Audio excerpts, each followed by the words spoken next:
Hey gang, we're in here. Welcome on back to the Cade as we are carrying on with our playthrough of Super Robot Wars 3 from 1991 for the Super Nintendo Entertainment System. In the last episode, and that one turned out to be a double stuffed episode, I didn't plan on it to be, but we finished the first mission like barely halfway through our normal allotment of 30 minutes, and then the second one took almost 3 times as long. So it happens in these games, unfortunately. So we're going to hopefully try and get back on track in this one. But we did manage to spend the majority of our funds we had. We had about 30,000. What we ended up doing is we upgraded the energy on Mazinger Z. We upgraded the reaction time and HP for Combattler 5. We upgraded the HP for Geta 1, 2, and 3. So they now all stand at 3,400. And we also improved the armor for the DJ SER, which was 150. It's now at 200, so hopefully it can take a little bit more of a punch. So in this episode, what we've got to do is we've got to head to Chiba City, and we are going to have a rendezvous with our next super robot, which is Brave Raideen. And like Combattler 5, Raideen is a show that I never watched as a kid. It wasn't available in New England where I grew up. But it was one of those mechs that when you saw it, it looks like no other giant robot that you've ever seen. And you will get an idea as we play this one out. And Raideen runs entirely on essentially what is psychic power. So he has these 2 support craft to help him out.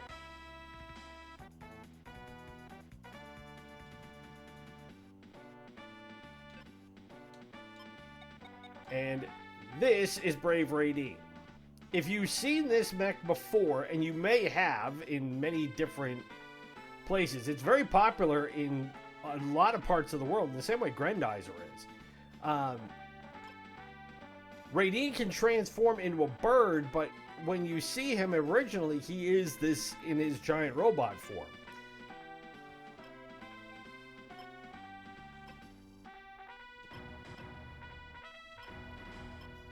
So, and the support craft, they're called Blue Gars. Why, I don't know. That's their name. I'm not knocking them. But what they will do is they will essentially act as his repair craft. So, if we can get through this mission and we can get Raideen and the Blue Gars to be part of our squad, then we will have not only another formidable giant mech at our disposal,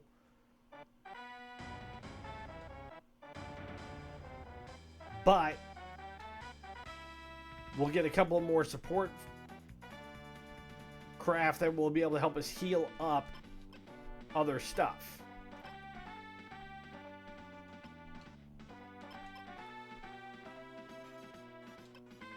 So I want to have these guys hang back, like I said, normally, and have the enemies come to us. Because we ran afoul of some really tough stuff in the last episode, and we got hammered for a lot of key mechs that we should have been able to hang on to. Like Combattler 5 got beat. Geta almost got beat.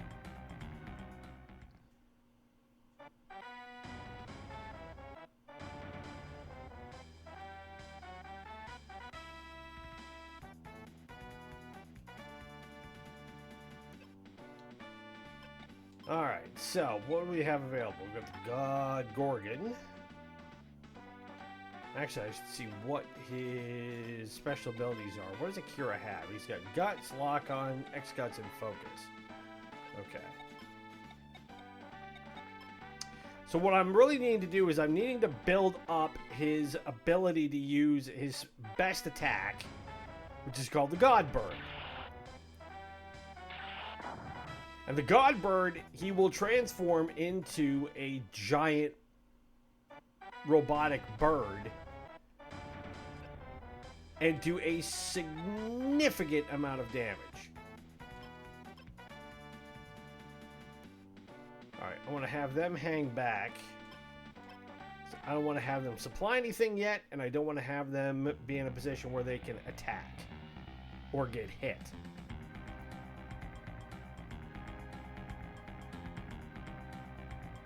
Now these squiggly guys that are flying up, if I remember right, these are the weaker enemies that I'm going to be dealing with.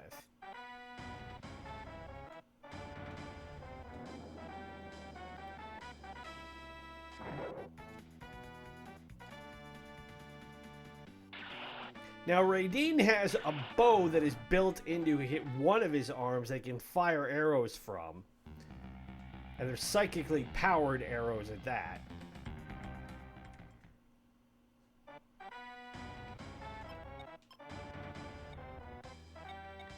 But as you see, the morale requirement to use the God Bird is 125, and I'm currently at 102. Now, you also see it uses a ton of energy. It uses 80 energy to fire it off.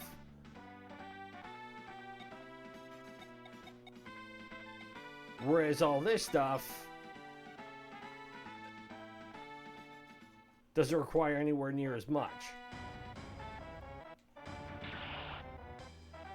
Let's put the Vastodon down. Now, in later versions of this game, Raideen gets enhanced abilities and enhanced attacks, which is not surprising. I want to move them back just a little bit.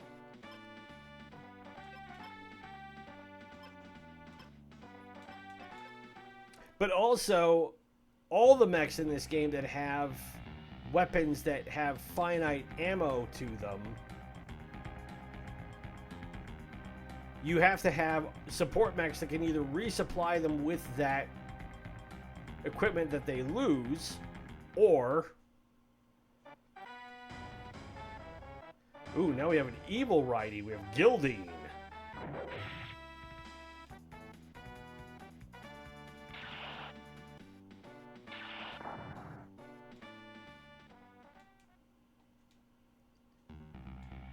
You have to be very strategic in the amount of, like, what they call bullet weaponry that you have available.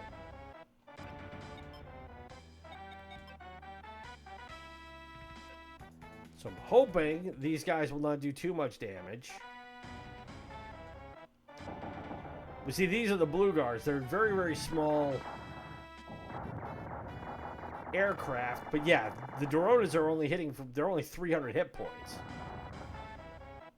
So I can have these guys focus on taking them out. But I also want them to stay out of range where Gildeen can't potentially do any damage to them as well. And then I have Raideen focus on taking Gildeen down.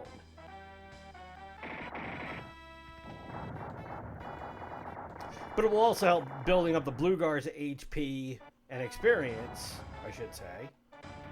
Having them deal with that stuff.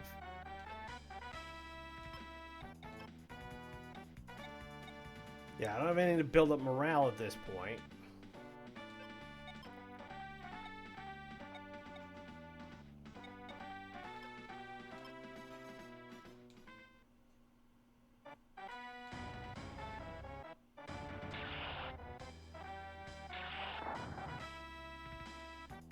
But having Raideen focus on Gildeen is good because even though he's taking damage, Akira doesn't have to worry about anything else at this stage.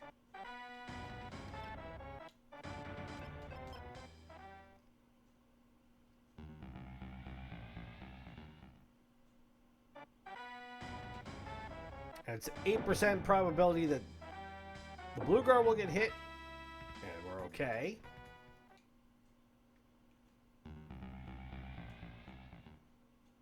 Now, I seriously doubt that this thing is going to do more than maybe 10 damage to Raideen, provided it hit. Meanwhile, the bird missile completely destroyed it.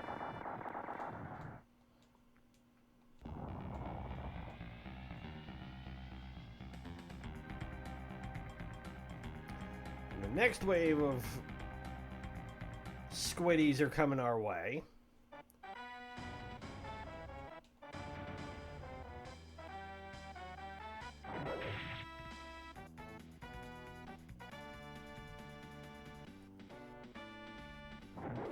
Using the Godbreaker Ray. Gilding is toast. Which is good, because when you beat enemies of that size and that caliber, that helps build up morale considerably.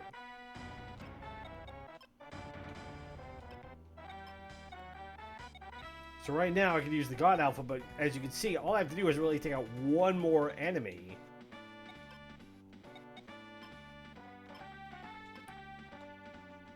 And since these things are so piteous,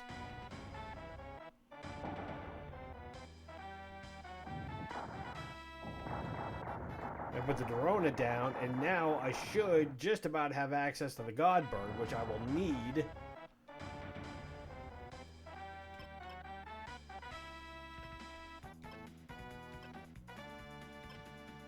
But meanwhile, these guys can come in and repair Raideen.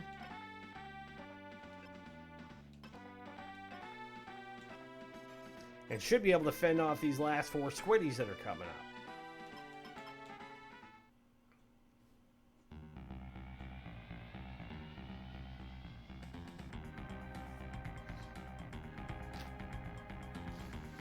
And here comes that big guy.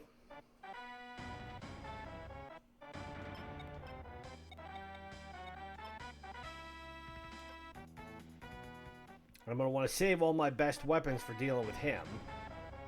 Especially because, again, these things are so weak that there's no point in me expending artillery I can't really afford to lose at this point. Because more likely than not, if we can get past this,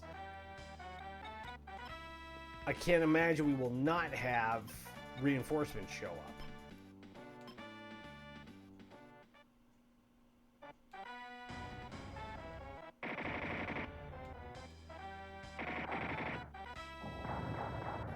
Just hopefully, I really hope this mission does not go another hour. That's the last thing I want for both myself and you guys.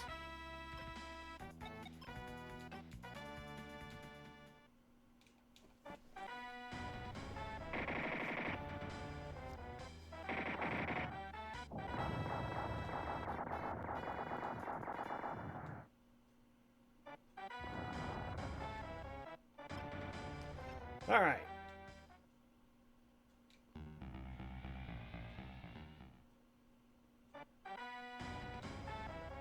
Well, I doubt you're going to hit that blue gar.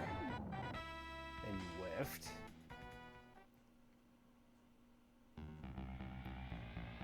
You come on up.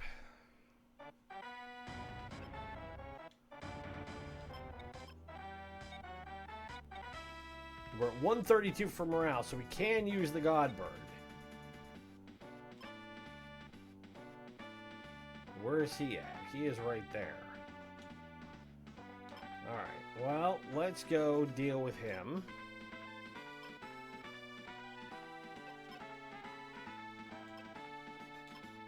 Meanwhile, I will have the Blue Gars take this guy out.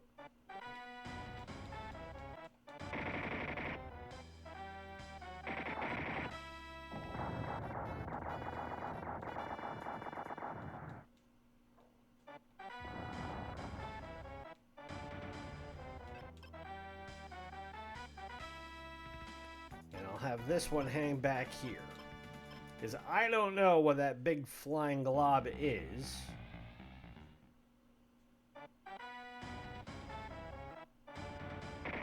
It is a 5-headed snack.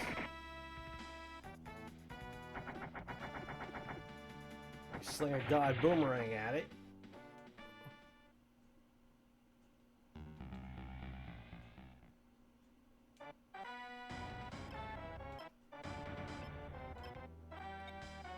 And we can bust out the God Bird. So now you'll see what I mean about how this mech transforms.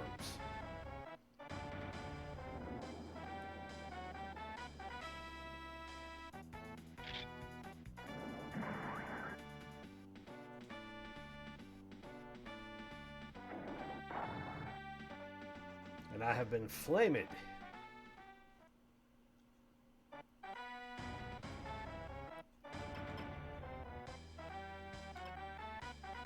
benefit is now I can come right down and repair him.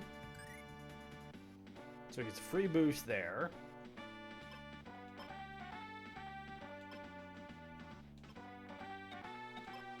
Now I'm going to risk putting this blue guard in range of getting hit. But I'm hoping that he will go after Raideen instead, which is exactly what he did. Although I'm going to fire off the Godbird again, I'm not too thrilled about. Because I don't need to. He's only at 400 hit points. So I'm going to burn another 80 energy that I cannot really afford to spend to put him down. But put him down I did.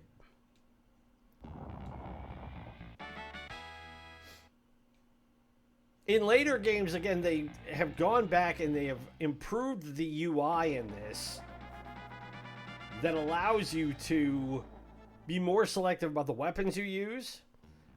If you want to be able to use counters, dodge, or defend. And if you defend, that allows you to negate a lot of the damage that you would otherwise normally take. It doesn't completely outright prevent you from losing a unit or having one of your mechs blow up. But if you think about it in terms of like blocking in a fighting game, you still take some damage, but not as much as you would otherwise.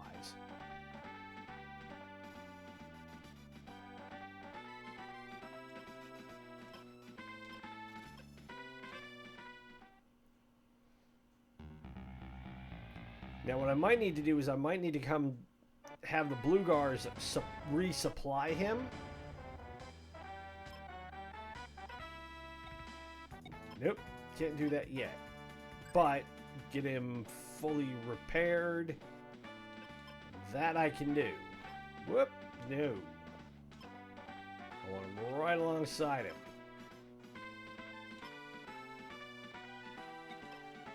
Okay, and I can lock on, but I can't avoid anything.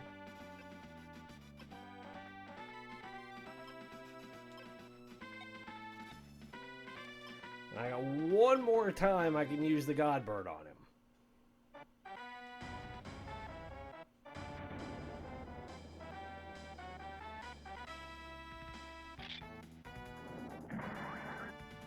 And I cut his hit points in half.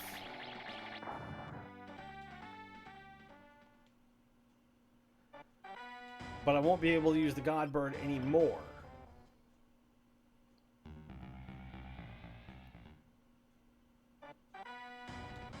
So I'm going to use the Godbreaker Ray, and hopefully this won't do too much damage. I mean, I've got a full X-Guts that I can use.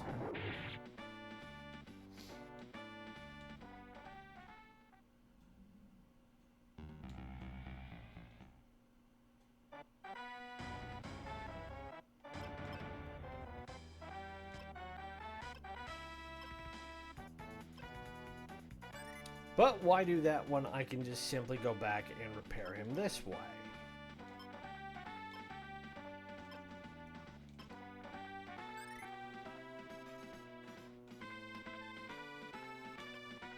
Is it 2300? And I can use a little bit of that to bump him up the rest of the way. And now I don't have enough energy left for any of this stuff. So I gotta hope this will be enough to seal the deal.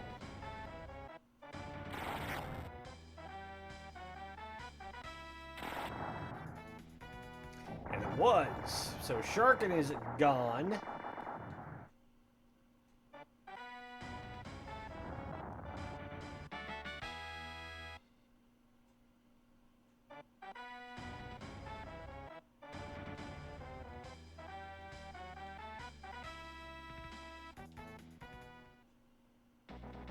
So now the reinforcements have indeed arrived. And boy, we got quite a few of them.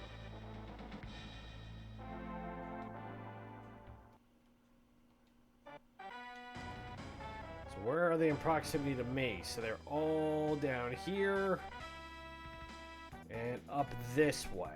Okay. And it looks like we've got quite a few Xeon units from Gundam.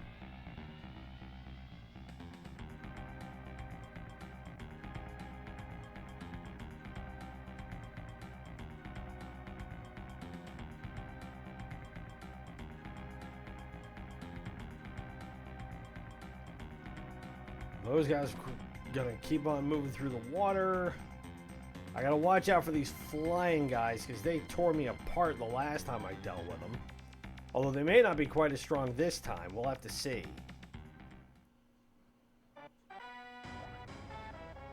And we get the Londo Bell.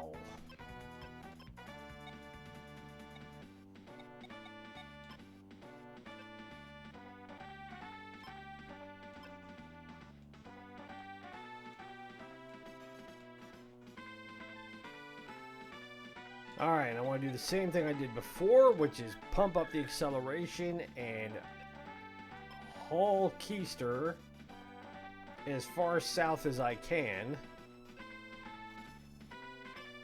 That way I can deploy my mechs.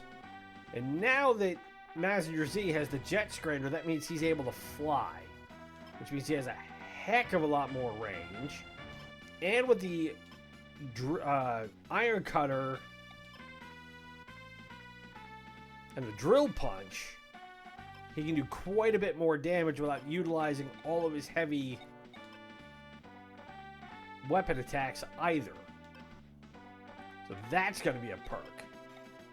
And when we eventually get Great Mazinger, that will double up the ability to do that. And then when we inevitably get Grandizer, which I cannot wait for, then we're going to be able to kick some serious butt.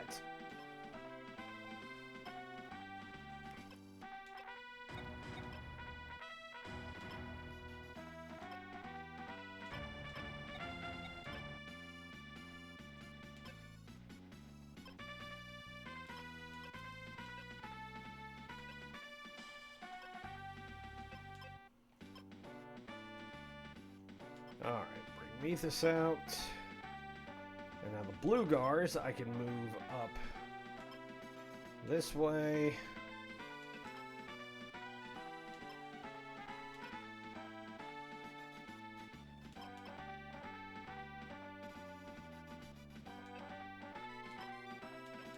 Okay. Now we have our army ready to go, and now we have to see by what direction the first wave is going to come at us. We've got one's coming in from the west straight that way. We've got these Mechasars coming up to pincer with them that way. Remember, those guys were not super beefy in terms of HP, but they were not exactly pushovers either.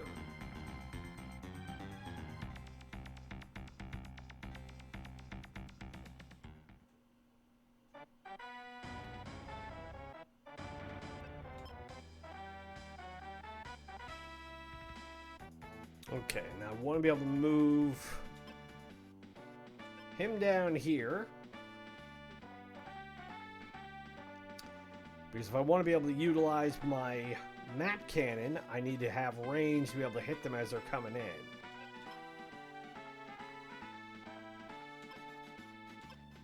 So I think I will do is I will move them up here.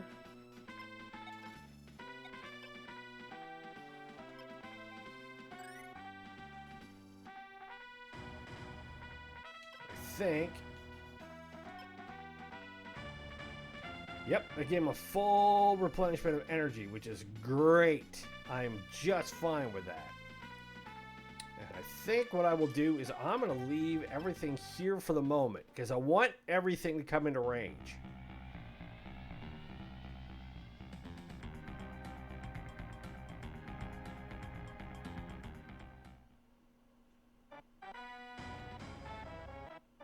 Oh, but I don't want you to use the Godbird on this thing. Are you kidding?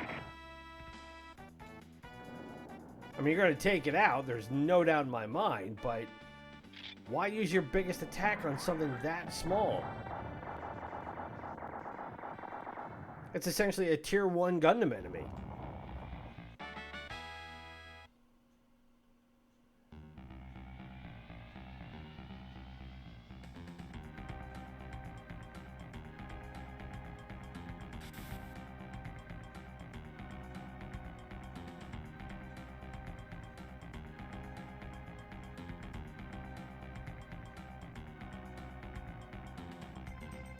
Okay, so you guys come right into range like that.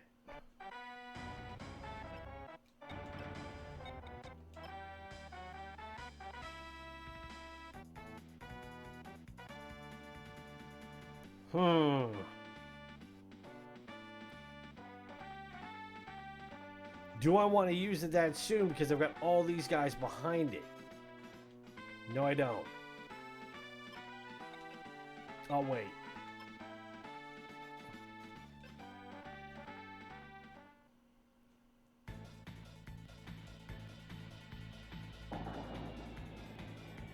Because you only get to use it once, so you gotta make it count. That's the kicker in this. When you have map weaponry at your disposal, it's great to have. Don't get me wrong. But the trade-off is if you can only hit a small fraction of your opponents and you know there's more behind it, and you can potentially take out half, if not more, with a direct hit on most of those, you want to do that.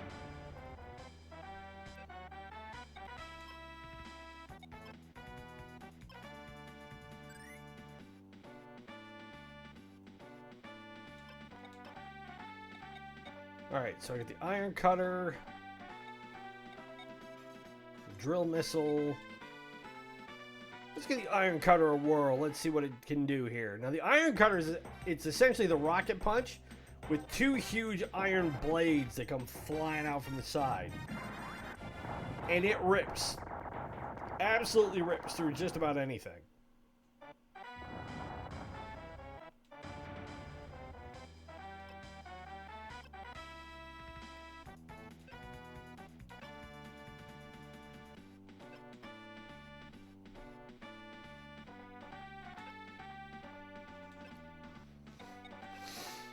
Alright, let's see what the Gundam can do against a Zaku. Now, a Zaku is a standard Gundam enemy infantry mech. They are, in a sense, cannon fodder.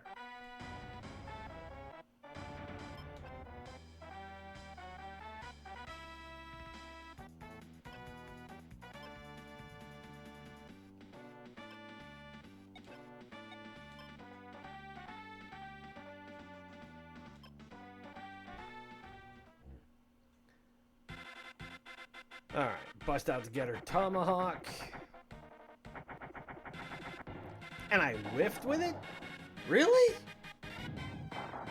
And he hit me. Really? Okay, if you say so.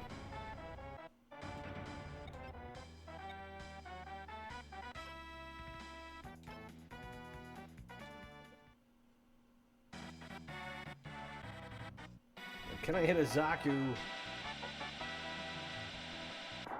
Yeah, that was not going to be much of a contest.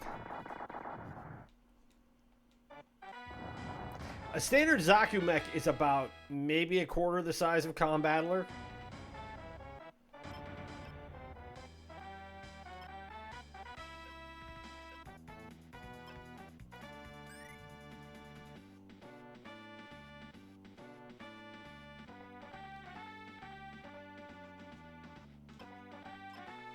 Alright, I know I have 3 more units to move, including Raideen, but I am going to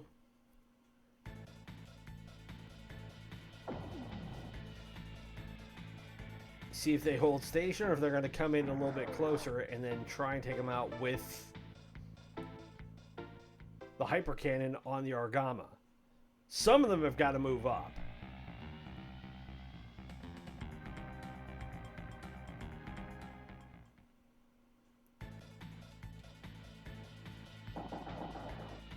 I'm glad I repaired the Alex, because it's just going to take a whacking right there.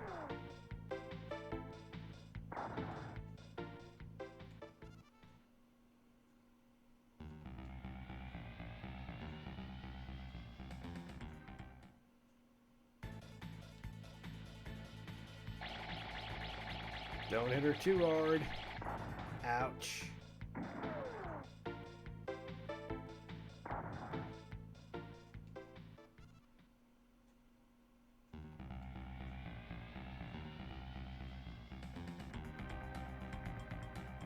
Oh, look at this. Fish in a barrel.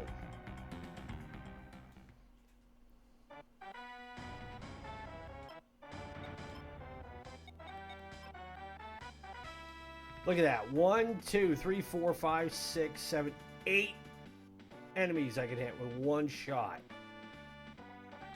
Kerboom!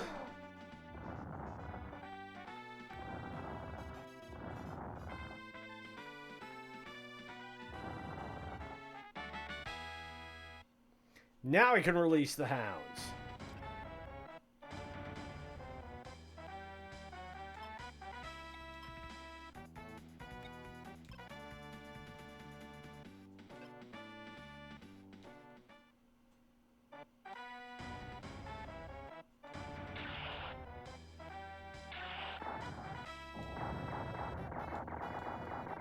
This is going to make this fight so much simpler.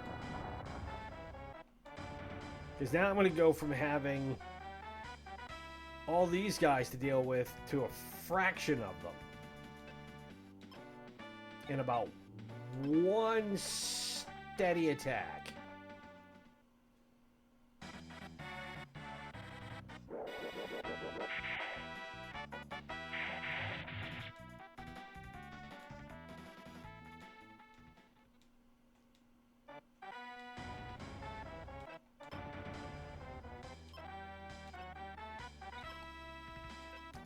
Have the Mark II take this one out with the beam saber. Feel like carving a turkey taking this Megasaur down.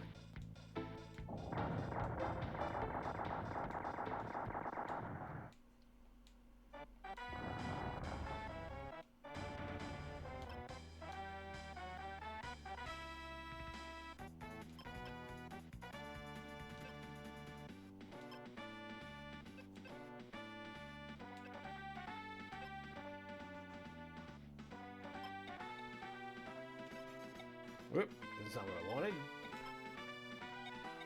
I want to repair you.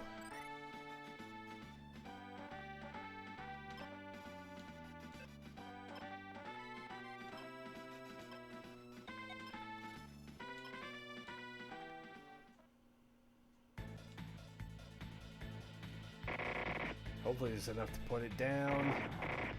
Nope. This could be bad. Okay, good. She got out of the way. Alright, definitely gonna have to take that sucker out. Fortunately, I have something to do just that, and his name is Mazinger.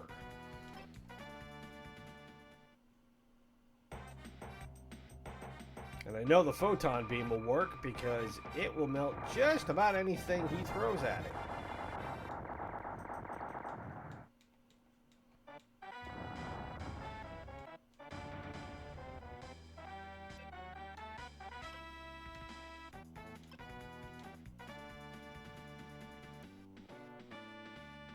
Okay. Whoops. Nope. I'm going to do this.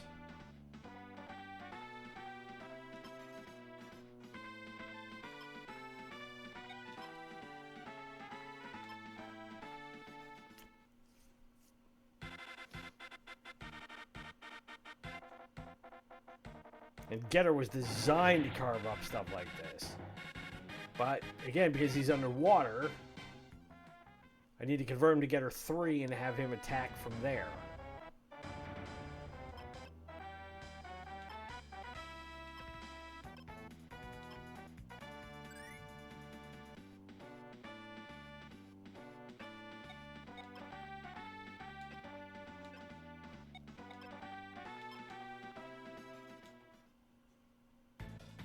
And I can only utilize a Vulcan cannon against this thing? Alright, bud.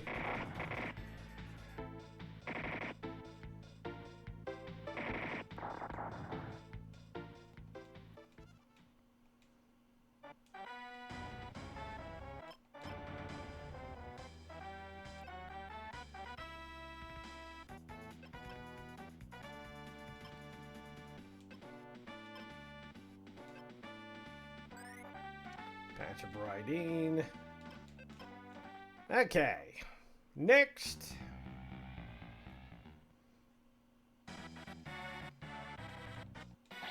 Oh, you want to go up against Combattler? You do just that. That's adorable. Bye-bye.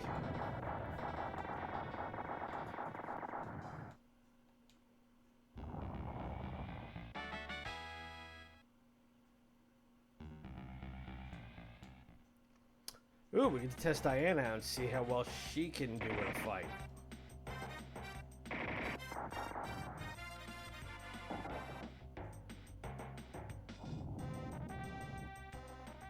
Alright, still couldn't land the missiles, but she evaded the attack, and that's good. Can she evade this one? 92%, not great. Ouch. Now, I will say, in regards to both the Diana A and the Aphrodite A, something that I could not ignore when I was a kid watching that anime is that for all the cool weapons Mazinger Z had, you could not ignore the fact that the Diana A and the Aphrodite A, the missiles that it fired, how do I put this and be polite about it, were of a rather blatantly anatomical nature. And by that I mean, they fired the missiles, the robots did, because they're designed to be female robots, directly from their chest. I mean, there's no way to sugarcoat that. I wish there were, but there ain't.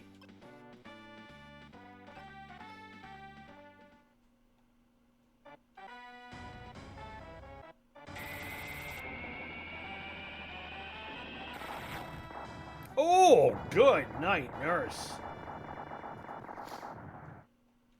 That's one way to put that beastie down.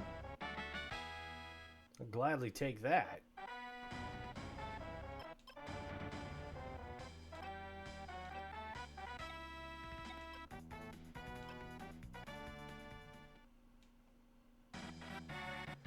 Alright, 94%. I should not whiff on this. And I didn't. Nor did he.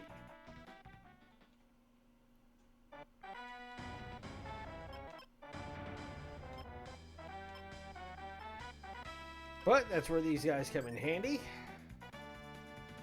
And patch them up.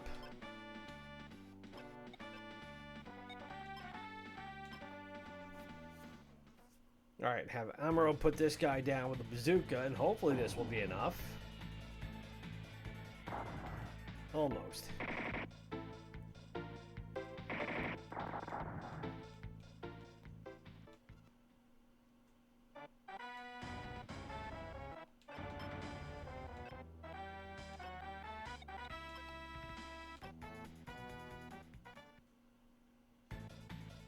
Alright.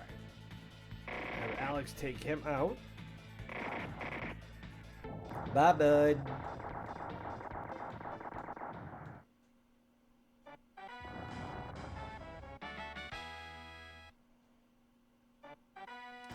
And I definitely need Bluegar to repair Alex. And I don't remember why it is they called that Gundam the Alex. It's the same Gundam that was featured in 0080 War in the Pocket. But I never did remember why it was that they dubbed it the Alex. It's called the NT1.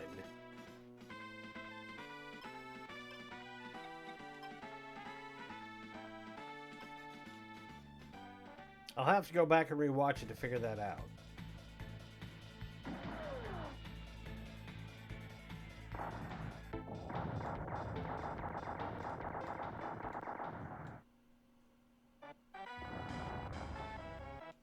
And if you've never seen War in the Pocket, War in the Pocket is actually a really good...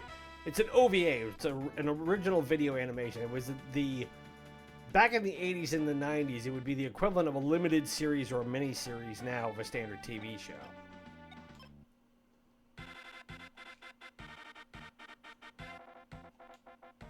So if I remember right, War in the Pocket was, I want to say 6 episodes. And Stardust Memory, as I mentioned when we did that episode here where we basically recapped the start of that OVA series. I think it was 13. But in a lot of ways, I like that they have anime that do that. They're more self-contained than being completely, trying to do a gazillion episodes. Not that I have a problem with that, but I mean, take, for example, the one that immediately comes to mind is a massive series that actually doesn't have any mechs in it, but it has plenty of space drama. It's actually considered one of the great true space operas of all time. And it's a massive series called Legend of Galactic Heroes. I have all of it, and it's, if I remember right, 130-something episodes. And that's just the main series. It's colossal. And not necessarily in a bad way, it's just that it had a much broader story to tell. If I remember right, that's actually based on a series of Japanese novels that took the author forever to write.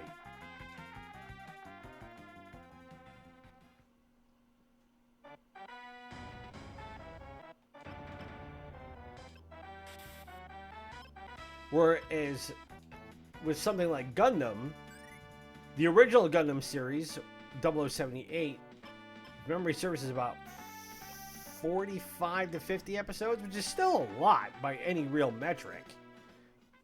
By old American television standards, that was 2 full seasons. As opposed to nowadays, where a standard TV season is about between like half a dozen and maybe 20 episodes. But network TV, when I was a kid, a standard show was 22 to 24 episodes per season. Which you might think going, wow, you could really do a lot with it. But there was so much filler that got put into those shows as a result of it. Like, I grew up being a massive fan of Star Trek The Next Generation. And there's a lot of filler in those. It ran 8 seasons, 22 to 24 episodes a season. There's a lot of filler in there. And you ask anybody who's a TNG fan, they'll also tell you there's a lot of really bad episodes in there as well. As a result of that. Because they had to fill that much each season. So while each season obviously had a kind of an overarching A-plot narrative, that wasn't always a guarantee, and there was just so much other stuff that they had involved.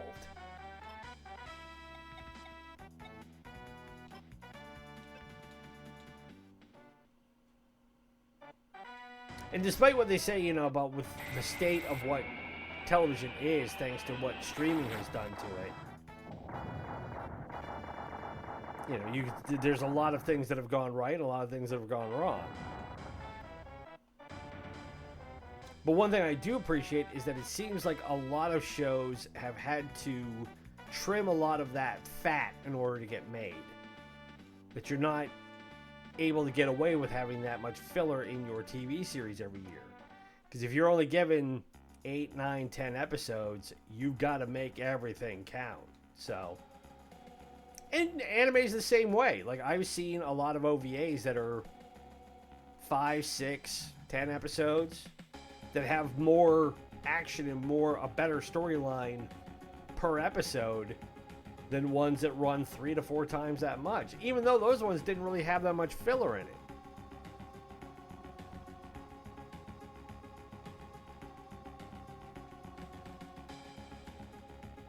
Alright, so looks like we lost a warship but gained a couple of crew members. We didn't lose anybody in that mission, which is great. And now we've got about 21,000 points to spend, and we now have Raideen, which is good. We need him. Who else do we have? We still have Boss. And we got 1 Blue Guard. So we didn't get 2, we got 1. So we have another support craft and another super robot. So we're at 45 minutes, which means we are overdue to wrap this one up. So again, like I did in the previous episode, Between this and the start of the next one, I will deal and allocate out the funds that we have to enhance our current status, or current stash rather, of mechs, and get ready for the next episode. So if you've been enjoying the content, you know what to do. Also, be sure to follow us on social media through Instagram and Threads at RetroCade. Help spread the word about us as we continue to grow this channel and make it bigger and better. My name is Ronan. It has been great to spend this time with you. Be safe, be well, happy gaming, and we will talk to you in the next one. Bye.